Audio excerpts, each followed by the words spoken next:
Hello students, welcome back on this platform again and again. एक बार फिर से आपका इस प्लेटफॉर्म पे बहुत बहुत स्वागत है। हम लोग क्लास 10th का लाइट चैप्टर में रिफ्रैक्शन पढ़ रहे थे और रिफ्रैक्शन में हम लोग रिफ्रैक्टिव इंडेक्स तक आ गए थे। रिफ्रैक्टिव इंडेक्स जो कि बड़ा ही इंपॉर्टेंट टॉपिक है हमारा इस पूरे चैप्टर का, और सबसे ज्यादा उलझन बच्चों को इस टॉपिक में ही रहता है क्लास 10th का अगर हम बात करें तो। और इसका आज हम लोग फॉर्मूला लेकर के आए हैं। मतलब ये जो फॉर्मूला आपके पास दिख रहा है, इस फॉर्मूला से आपका न्यूमेरिकल एकदम बन जाएगा, 100% बन जाएगा। फॉर क्लास 10th के लेवल तक आपका न्यूमेरिकल एकदम बन जाएगा। मतलब आपके बोर्ड एग्जाम में जब भी न्यूमेरिकल पूछा गया है, लगभग में इसी 3 फॉर्मूला को रिपीट करके पूछा गया है। आप इससे एकदम बना लीजिएगा। इसके बाद हम लोग न्यूमेरिकल अभी बनाएंगे। तो फर्स्ट में हमारा क्या फॉर्मूला लिखा हुआ है? Absolute refractive index. ध्यान दीजिएगा यहाँ पर, absolute refractive index. Absolute refractive index किसे कहते हैं इसके बारे में हम लोग बात कर चुके हैं। आप पीछे का वीडियो को, पीछे के कॉन्सेप्ट को देख करके तब यहाँ तक आइएगा, बिना देखे यहाँ मत आइएगा। एब्सोल्यूट रिफ्रैक्टिव इंडेक्स का मतलब होता है कि अगर लाइट किसी मीडियम में आ रहा है, ध्यान दीजिएगा, और यहाँ पर एक बाउंड्री है, ऊपर में है एयर या वैक्यूम, यानी जहां कुछ भी ना हो, और नीचे में है क्या? वाटर। तो यहाँ पे लाइट आकर के इधर थोड़ा क्या हुआ? बेंड हो गया, और ये हमारा नॉर्मल लाइन है। ये हमारा एंगल आई बन रहा था, ये हमारा एंगल आर बन रहा था। ये सब बातें हम थोड़ा स्पीड में बढ़ा रहे हैं क्योंकि इसके बारे में हम लोग पढ़ चुके हैं। तो रिफ्रैक्टिव इंडेक्स क्या होता है कि लाइट बेंड कर जाए जब एक मीडियम से दूसरे मीडियम में जाए तब। दूसरी बात, एब्सोल्यूट का मतलब क्या होता है कि जब हम रिफ्रैक्टिव इंडेक्स कभी भी निकालते हैं किसी भी चीज का, हमेशा लास्ट मीडियम का निकालते हैं। मतलब ये वाटर का रिफ्रैक्टिव इंडेक्स निकलेगा। लाइट जिसमें जाता है लास्टली, उसका रिफ्रैक्टिव इंडेक्स निकलता है। तो ये वाटर का रिफ्रैक्टिव इंडेक्स किसके रिस्पेक्ट में हम निकाल रहे हैं? एयर के रिस्पेक्ट में, और या तो वैक्यूम के रिस्पेक्ट में। तो इसे हम लोग बोलते हैं एब्सोल्यूट रिफ्रैक्टिव इंडेक्स। ठीक। तो जिसका फॉर्मूला क्या होता है? एन यानी refractive index equal to C by V. जहां पर सी क्या है? Speed of light. सी क्या है हमारा? Speed of light in vacuum, और या तो एयर। और भी क्या है हमारा? Speed of light in medium two, यानी लास्ट मीडियम में। मतलब जब रिफ्रैक्टिव इंडेक्स हमें निकालना हो एब्सोल्यूट अगर, तो स्पीड ऑफ लाइट यानी सी बाई वी करेंगे। Speed of light in air और वैक्यूम पता है सबको, 3 इंटू 10 पे पावर 8 मीटर पर सेकेंड। और भी यानी इस मीडियम में लाइट का स्पीड क्या होगा वो हमें पता रहेगा, तो हम क्या करेंगे? रिफ्रैक्टिव इंडेक्स निकाल लेंगे। अभी इसमें न्यूमेरिकल करेंगे तो और क्लियर हो जाएगा हम लोग का। दूसरा, रिलेटिव। रिलेटिव का मतलब होता है रिफ्रैक्टिव इंडेक्स जब भी हम निकाले तो एयर और वैक्यूम को छोड़ करके कोई और मीडियम अगर यहाँ पे रहे तो उसे हम रिलेटिव बोलते हैं। जैसे मान लीजिए कि यहाँ पर अगर हम इस बार रख दिए ग्लास, यानी ऊपर में ग्लास में से लाइट हमारा आ रहा था, ये लाइट जो आ रहा था, इंसिडेंट हो रहा था, ये किस में से आ रहा था? ग्लास में से। और ग्लास में से कहाँ जा रहा था? वाटर में जा रहा था। तब अब अगर रिफ्रैक्टिव इंडेक्स हम निकालेंगे वाटर का, किसके रिस्पेक्ट में? ग्लास के रिस्पेक्ट में, तो इसको हम लोग बोलते हैं रिलेटिव रिफ्रैक्टिव इंडेक्स। अब ये रिलेटिव रिफ्रैक्टिव इंडेक्स जब भी निकालेंगे तो उसको इस रूप में लिखा जाता है। मतलब रिफ्रैक्टिव इंडेक्स ऑफ टू, यानी refractive index of water. Two के जगह पे हम वाटर भी लिख सकते हैं। क्यों? क्योंकि ये मीडियम 1 मान लिए हैं और ये मीडियम 2 मान लिए हैं हम। तो रिफ्रैक्टिव इंडेक्स ऑफ टू यानी refractive index of water with respect to 1, यानी विथ रिस्पेक्ट टू ग्लास। आप इसको अगर ऐसे भी लिख दिए, refractive index of water with respect to glass, तो ज्यादा नुकसान आपको कभी जिंदगी में नहीं देगा। क्यों? क्योंकि ये और ये बात दोनों एक ही है। रिफ्रैक्टिव इंडेक्स ऑफ टू मतलब refractive index of water, refractive index of water with respect to 1 यानी विथ रिस्पेक्ट टू ग्लास। अब इसको आप ऐसे लिख सकते हैं V1। V1 का मतलब क्या हुआ? Speed of light in medium 1। अब बात को ध्यान दीजिएगा, यहां पर रिफ्रैक्टिव इंडेक्स 2 का निकल रहा है, यानी लास्ट वाले मीडियम का। तब हम क्या लिखेंगे? Speed of light in medium 1 divided by speed of light in medium 2। तब जाकर के हम किसका रिफ्रैक्टिव इंडेक्स निकाल लेंगे? इस वाटर का। रिफ्रैक्टिव इंडेक्स किसका निकाल लेंगे? इस वाटर का निकाल लेंगे। मतलब सीधा सा बात है कि अगर हमें रिफ्रैक्टिव इंडेक्स निकालना हो तो हमेशा लास्ट वाले मीडियम का निकलता है, यानी जिसमें लास्ट लाइट इंटर करता है। ठीक। अब उसका निकालेंगे अगर एयर के रिस्पेक्ट में या वैक्यूम के रिस्पेक्ट में, तो उसे तो हम एब्सोल्यूट बोल दिए।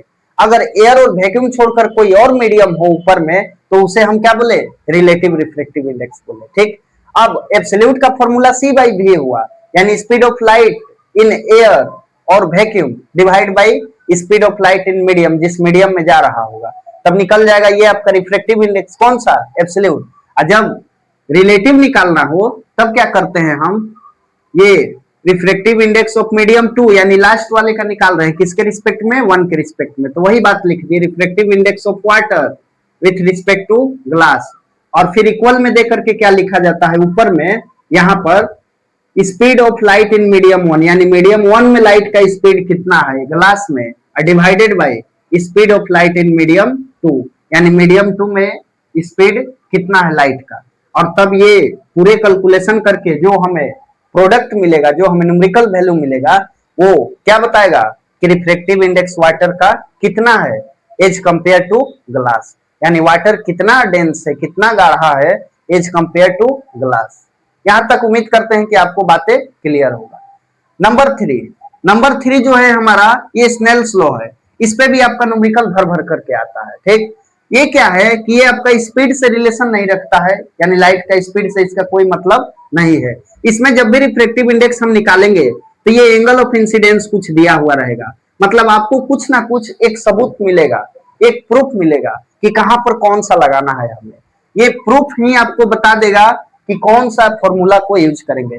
यहाँ पे देखिए साइन आई, यानी जब भी अगर एंगल का बात हो कि angle I equal to 30 degree या 40 डिग्री, या angle R equal to 35 degree या 45 डिग्री जो भी हो, तो तुरंत माइंड में सेट कीजिएगा कि ये वाला फॉर्मूला हम अप्लाई करेंगे, क्योंकि यहाँ पे स्पीड ऑफ लाइट वाला अप्लाई करके आप कुछ नहीं कर सकते। क्यों?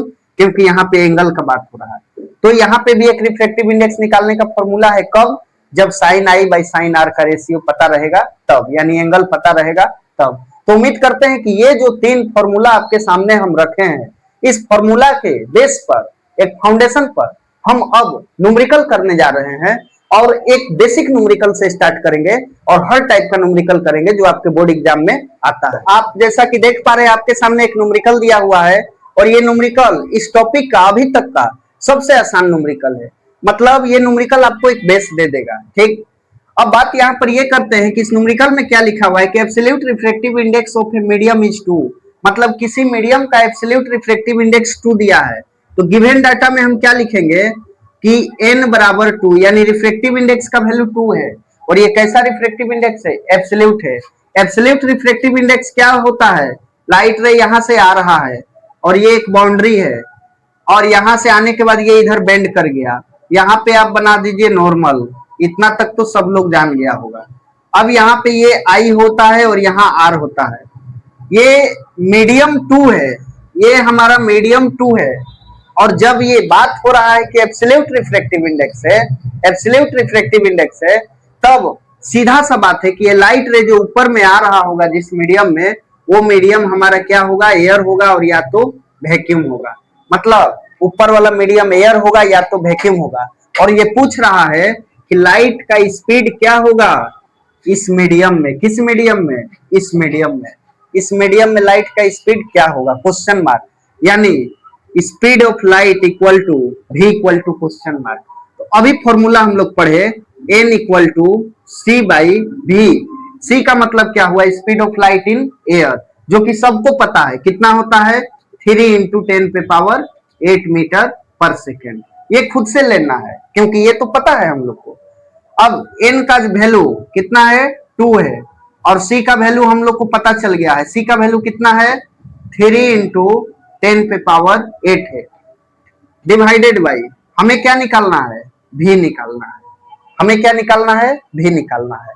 क्रॉस मल्टीप्लाई यहां से हम क्या करेंगे, इसे करेंगे, तो जब क्रॉस मल्टीप्लाई करेंगे तो ये हो गया 2v इक्वल टू 3 इंटू 10 पे पावर 8। अभी यूनिट वगैरह नहीं लिखते हैं, और आप सबको पता है कि रिफ्रैक्टिव यूनिट लेस होता है। ठीक, तो v इक्वल टू 3 इंटू 10 पे पावर 8 डिवाइडेड बाई 2। अब ये 2 से 3 को अगर काट देंगे तो सबको पता है कि 1.5 होता है, और इंटू 10 पे पावर 8, ये क्या निकल गया, ये आपका स्पीड ऑफ लाइट निकल गया। और स्पीड ऑफ जब लाइट है तो यूनिट में हम लोग मीटर पर सेकेंड लिख सकते हैं। मतलब सेकेंड मीडियम में लाइट का स्पीड क्या रहा होगा, इतना रहा होगा। और फर्स्ट मीडियम में तो हमको पता ही है 3 इंटू 10⁸ यानी सोचिए सेकेंड मीडियम में स्पीड ऑफ लाइट कम हो गया, यानी सेकेंड मीडियम डेंस था, गाढ़ा था as compare to first medium. तो इस न्यूमेरिकल से आपका एक फाउंडेशन तैयार हुआ, और अभी हम लोग जितना आपका फॉर्मूला पढ़े हैं उस फॉर्मूला के बेस पे न्यूमेरिकल करेंगे। तब तक के लिए आज के लिए आप सभी को थैंक्स। नेक्स्ट लेक्चर में हम लोग फिर से न्यूमेरिकल के साथ ही मिलेंगे, रिफ्रैक्टिव इंडेक्स का हर वैरायटी का न्यूमेरिकल करेंगे। Thanks for watching this video.